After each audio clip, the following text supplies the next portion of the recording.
किसी गांव में एक किसान रहता था। इस संसार में वह बहुत ही गरीब था। उसके पास जमीन का एक छोटा सा टुकड़ा था जिस पर वह खेती करता था। उसका गुजारा अत्यंत कठिन तरीकों से होता था।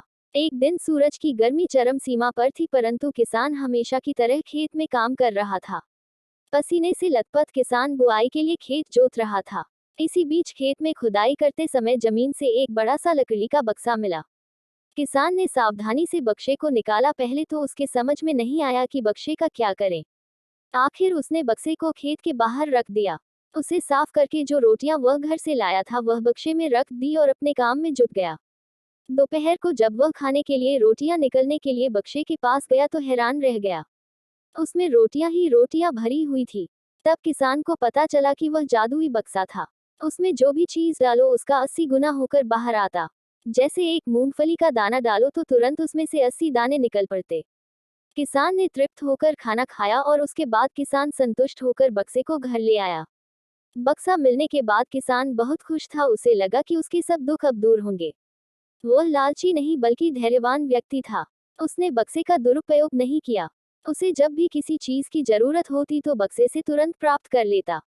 समय गुजरने के साथ साथ उसके बक्से के बारे में गांव के जमींदार को पता लगा। जमींदार बेहद लालची था और उसे लगा कि ऐसी ही जादुई चीज पर तो उसका अधिकार होना चाहिए। उसके आदेश पर जमींदार के लठठेठ किसान को पकड़कर ले आए। उसने किसान को धमका कर कहा, बक्सा जिस भूमि से मिला से है वह मेरी जमींदारी में आती है, इसलिए बताओ उस बक्से पर किसका अधिकार बनता है। किसान बोला, ये ठीक है हुजूर कि यह भूमि आपकी जमींदारी पर आती है, पर बक्सा जिस खेत से निकला है उस पर मैं खेती करता हूँ, अतः इस बक्से पर मेरा अधिकार बनता है। किसान गिड़गिड़ाया, लेकिन जमींदार ने बहुत धमकाया। बक्सा पाकर जमींदार बहुत खुश हुआ, मगर किसान का रो रो कर बुरा हाल था। जमींदार की अब चांदी हो गई। वह जो चाहता बक्से में डालता और उसे कई गुना पाकर खुश हो जाता। कुछ लोगों ने जादुई बक्से की खबर मंत्री जी के पास पहुंचा दी। पहले तो उसे विश्वास नहीं हुआ, फिर उसने अपने विश्वस्त सेवक को बक्से की सच्चाई परखने के लिए भेजा। वहां जो उसने बक्से का जो जादू देखा तो वह मंत्री के पास जाकर सारी सच्चाई बता दी। मंत्री ने जमींदार को बुलाया, फिर उसे डराते हुए कहा, हमें पता चला है कि तुम्हारे पास एक जादुई बक्सा है, उसे तुरंत हमारे हवाले कर दो।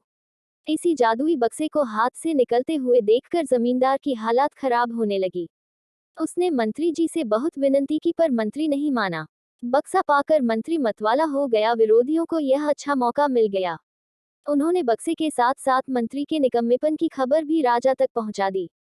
बक्से की बात सुनकर राजा अधीर हो उठा। वह अपने सेनापति के साथ मंत्री के घर जा पहुंचा। उसने कहा, देश की सारी जमीन राजा की होती है, इसलिए जादुई बक्से पर भी उसी का हक है। मंत्री ने बिना देरी किए बक्सा राजा को दे दिया। जादुई बक्से को पाकर राजा प्रसन्न हो गया। सबसे पहले राजा ने जादुई बक्से की मदद से अपनी खजाने की वृद्धि की, फिर राजा को उस बक्से की सुरक्षा को लेकर चिंता हुई। राजा हर कीमत पर उस बक्से को अपने साथ रखना चाहता था। राजा ने सोचा कि इसका रहस्य ज्ञात करना चाहिए कि आखिर इस बक्से में है क्या। ये जानने के लिए राजा उसमें प्रवेश कर बैठा। जब बाहर निकला तो उसके पीछे पीछे 80 राजा बाहर निकले। असली राजा का कुछ पता नहीं चलता था। वे राज सिंहासन में कब्जा करने के लिए एक दूसरे से लड़ने लगे। ये जानकर किसान को बेहद दुख हुआ। वह अपने आप को कोसने लगा कि कितना अच्छा होता कि मैं बक्से को जमीन में ही गड़ा रहने देता।